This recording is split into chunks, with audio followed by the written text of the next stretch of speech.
मला मागून आवाज आला, हा बसलेला हिरो बनून मस्त चष्मा बिष्मा, ते आम्ही काय एवढा विचार करणार. लग्नानंतरची पहिली फाईट आठवते. तेव्हा बोलतात अरे फोटो मध्ये तर ही एवढी छान दिसत होती आणि रिअल मध्ये तर अशी दिसत. जबरदस्त भांडण झालं होतं. मला खूप सुकून असं बोलू दे म्हणायचं आज. Hello guys, welcome and welcome back to our channel अस्प्रभास सायनिंग इन. So, आजचा व्हिडिओ असणार आहे एक Q&A, ज्यामध्ये मी भाग्सला आणि भाग्स मला क्वेश्चन्स विचारणार आहे आणि त्याच्या थ्रू आपण आमची जर्नी बघणार. काही मजेदार किस्से आहेत आणि काही गोड आठवणी आहेत, तर ते आम्ही Q&Aच्या थ्रू तुमच्यापर्यंत पोहोचवू. त्याच्यासाठी प्रतिभाने आणि मी गुगलला विचारून काही क्वेश्चन्स रेडी केलेले आहेत. तर त्या क्वेश्चन्स थ्रू आम्ही आमची जर्नी तुमच्यापर्यंत पोहोचवण्याचा प्रयत्न करू. थोडीशी कहाणी. So without wasting time, let's get into the video. तर भागसाठी पहिला प्रश्न आहे, हां, जेव्हा तू मला फर्स्ट टाइम बघायला आला तेव्हा तुझी काय रिएक्शन होती? मला चांगलं आठवतंय की आम्ही हॉलमध्ये बसलो होतो आणि हिचं घर असं आहे की हॉल आणि लेफ्ट साईडला किचन आणि राईट साईडला बेडरूम. तर आम्ही हॉलमध्ये बसलो आहे सर्वजण. आम्ही सोफ्यावर आहे, हिचे पप्पा बाजूला आहे, मम्मी समोर आहे, आई समोर आहे. आणि असं असताना विचारपूस चालू होती, एकमेकांच्या फॅमिलीची ओळख चालू होती. कांद्या पोह्यांचा कार्यक्रम असतो, त्याची वेळ जवळ होती आणि मधूनच एक मुलगी अशी सर करून जाते, अशी झुक करून माझ्या नजरेच्या समोरून जाते अशी. पहिलं इम्प्रेशन हेच होतं की कदाचित मोलकरीण असेल. त्याचं मी कारण पुढे सांगतो. ती गेली समोरून आणि थोड्या वेळानंतर चहा घेऊन माझ्यासमोर अशी समोर आली आणि मी बघतो तर ही तीच मुलगी होती जी आता थोड्या वेळापूर्वी गेली होती माझ्यासमोरून झुक करून, जिला मी मोलकरीण समजत होतो. तर ती मुलगी हीच होती. प्रतिभासाठी प्रश्न असा आहे की आपल्या लग्नातला तुझा फेवरेट मोमेंट कुठला आहे? फेवरेट मुवमेंट तर भरपूर आहेत, पण आता जर मी सांगायला गेली तर पूर्ण व्हिडिओ अपूर्ण पडेल. एकच त्यातला सांगायला एक तुला, एकच. मुवमेंट सांगते हां. की जेव्हा म्हणजे युजली काय असतं, मुलाची वरात येते, ती बग्गी असते, बग्गीमध्ये नवरदेव येतो, मग त्याला नाचत कुदत घेऊन येते. की दादा मला घेऊन गेला मस्त हात पकडून असं प्रिन्सेस सारखं बग्गीपर्यंत, जिथे मी बसलेलो. हा, जिथे हा बसलेला हिरो बनून मस्त चष्मा बिष्मा लावून एकदम मस्त राजा महाराजा सारखा, नाही का ते बग्गीमध्ये बसतात तसं. तीच फिलिंग होती ऍक्च्युली. तर मग मी गेली आणि ना ते बग्गीचं जे हे होतं ना, काय बोलतात त्याला, जी चढणारी जी पहिली पायरी होती ना, ती खूप उंच होती आणि मी साडी घातल्यामुळे ना मला चढता येत नव्हतं. तर सरप्राइझिंगली याने मला हात दिला आणि मला चढता नव्हतं येत, तर डायरेक्ट त्याने वरती भावली सारखा उचलून ठेवून दिला. तर तो माझ्यासाठी स्पेशल मोमेंट होता. ऍक्च्युली ते बग्गीची हाईट थोडीशी उंच होती आणि हिने साडी घातली होती. त्या दिवशी तिने साडी घातली होती. तर त्या साडीमुळे तिला कदाचित पाय असा त्या स्टेप्स पर्यंत पोहोचत नव्हता तिचा. तर हे मला समजलं आणि मग तिला मी हातात हात दिला आणि मला तिला असं उचलावं लागलं आणि मग उचलून मग ती प्रॉपर अशी बसवलं तिला की बस आता तू बस. युजली मी करू शकते, आम्ही काय एवढा विचार करणारी मुलगी, धाड धूड चढू शकते, पण साडी बिडी सुटली असती तर झालं असतं ना कल्याण. तो मोमेंट आमच्यासाठी स्पेशल आहे, माझ्यासाठी पण आणि हिच्यासाठी पण. हो. सो नेक्स्ट क्वेश्चन भागसाठी. आपलं लग्न ठरणार होतं तेव्हा बायोडेटा आला असणार तुझ्याकडे आणि बायोडेटा सोबत फोटो पण आला असेल. येस. तर फोटोमध्ये आणि जेव्हा तू ऍक्च्युअल मध्ये जेव्हा मला बघितलं त्याच्यामध्ये डिफरन्स होता का? ओके, तर याच्यामध्ये हिचा जेव्हा बायोडेटा आला तर तो सिम्पल प्लेन बायोडेटा होता, पण त्याच्यामध्ये हिचं नाव होतं. तर त्या नावावरून मला हिची इंस्टाग्राम आय डी मिळाली आणि त्या इंस्टाग्राम आय डीवर तिचा फोटो होता. तर तेवढाच एक फोटो मी बघितला होता हिचा. तर तो फोटो आणि जेव्हा मी हिला रिअलमध्ये बघितलं तेव्हा मला बराच डिफरन्स जाणवला. बराच नाही actually, photo was not justifying her beauty. ओ, तर ती रिअलमध्ये ॲक्च्युली सुंदर. माझी ब्युटी दिसून गेली.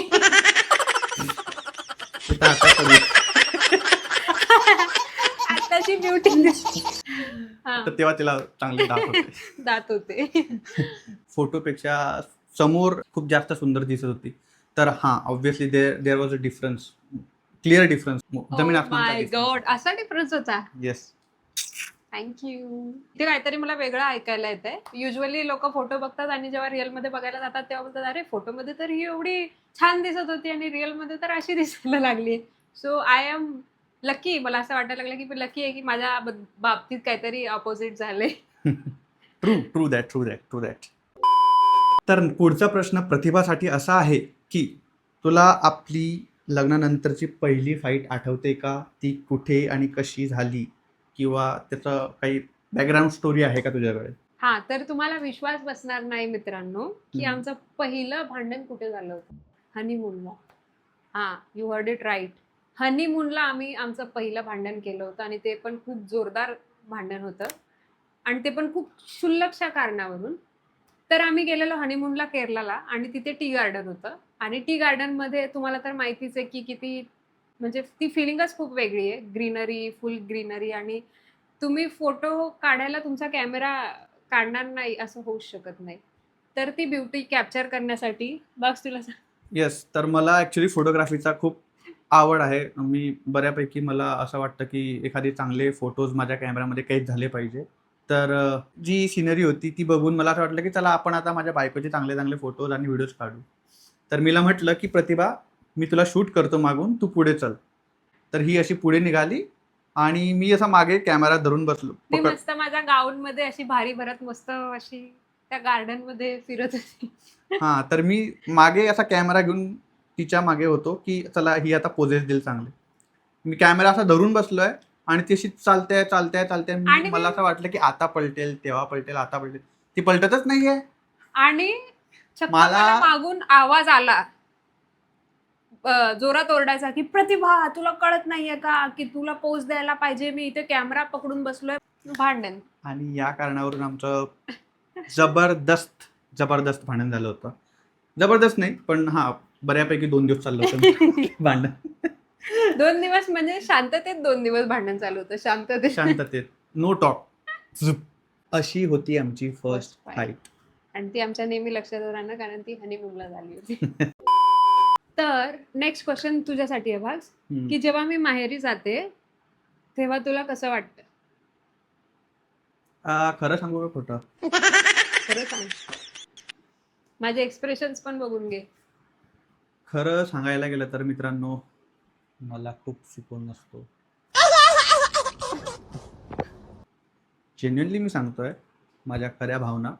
तर मी खूप मस्त असतो, माझा दिवस खूप चांगला जातो. हा भाग. मी माझा मी टाइम एन्जॉय करतो मित्रांनो. मला बोलू दे प्रतिभा आज. म्हणजे मी तुला मी टाइम एन्जॉय नाही करत मला असं बोलू दे म्हणायचं आज तुला? मित्रांनो. ही नसताना मी माझा मी टाइम एन्जॉय करतो. खूप एन्जॉय करतो मी माझी लाईफ. Wait a minute. एक ट्रू स्टोरी अशी आहे की फक्त 1 ते 1.5 दिवसच तो मी टाइम मी एन्जॉय करू शकतो. पण त्याच्यानंतर मग मला प्रतिभाचा एक्झिस्टन्स या घरातलं जाणवायला लागते की ती नाहीये, तर आय स्टार्ट मिसिंग हर. अब आए ना लाइन पे. आणि मग मला तिची आठवण यायला लागते आणि मग मी तिला फोन करतो.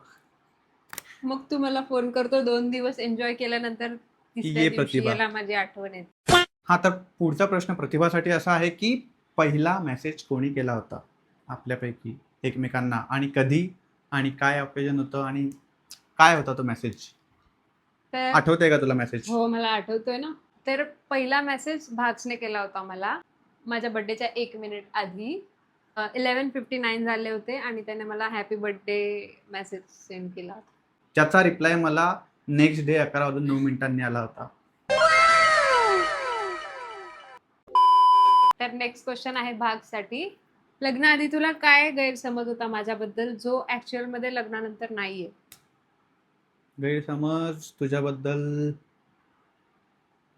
प्रतिभाच्या बद्दल माझा असा गैरसमज होता की हिला बघून मला असं वाटलं होतं ॲटलिस्ट फर्स्ट टाइम तरी की ही एक रूड ॲरोगंट मुलगी आहे, जी एकदमच अशी काय म्हणतात त्याला, खडूस वाटलेली ही मला हिला बघून. कारण ही जास्त बोलत नव्हती आणि वेलकमिंग नाही वाटायची मला ही त्यावेळेस. पण जेव्हा आम्ही बोलायला लागलो त्यानंतर मला असं लक्षात आलं की ही आहे थोडीशी इंट्रोवर्ट काइंड ऑफ पर्सन. तर त्याच्यामुळे तिला जास्त लोकांसोबत मिक्स व्हायला थोडा वेळ लागतो आणि त्याच्यानंतर मग ती खुलते. तर कदाचित त्याच्यामुळे मला ती खडूस वाटलेली असावी आणि माझंच नाही, बऱ्याच नवीन लोकांचा जे हिच्याशी भेटतात किंवा पहिल्यांदा हिच्यासोबत कॉन्टॅक्ट येतो ते सर्वजण त्यांचा हेच पर्स्पेक्टिव्ह होत असावं की ही खूप खडूस आहे, पण ऍक्च्युअली ती तसं नाहीये. She is an introvert person. So that was my first impression किंवा गैरसमज. सॉरी मित्रांनो, आमचा स्टोरेज फुल झालेला आहे. तर असा होता माझा हिच्याबद्दलचा गैरसमज जो दूर झाला हिच्याशी बोलल्यानंतर. तर that's it for today's video. असे हे सगळे प्रश्न होते जे आम्ही फायनलाइज केले आणि त्या मेमरीज परत जगलो आमच्या आन्सर्स थ्रू. येस, आणि तुमचेही काही लग्नाचे किस्से असतील तर ते आम्हाला कमेंट बॉक्समध्ये नक्की शेअर करा आमच्यासोबत. आणि तुम्हालाही काही क्वेश्चन्स असतील आमच्यासाठी तर ते नक्की विचारा, आम्ही ते देण्याचा प्रयत्न करू. आणि on this note, Asprabha signing of.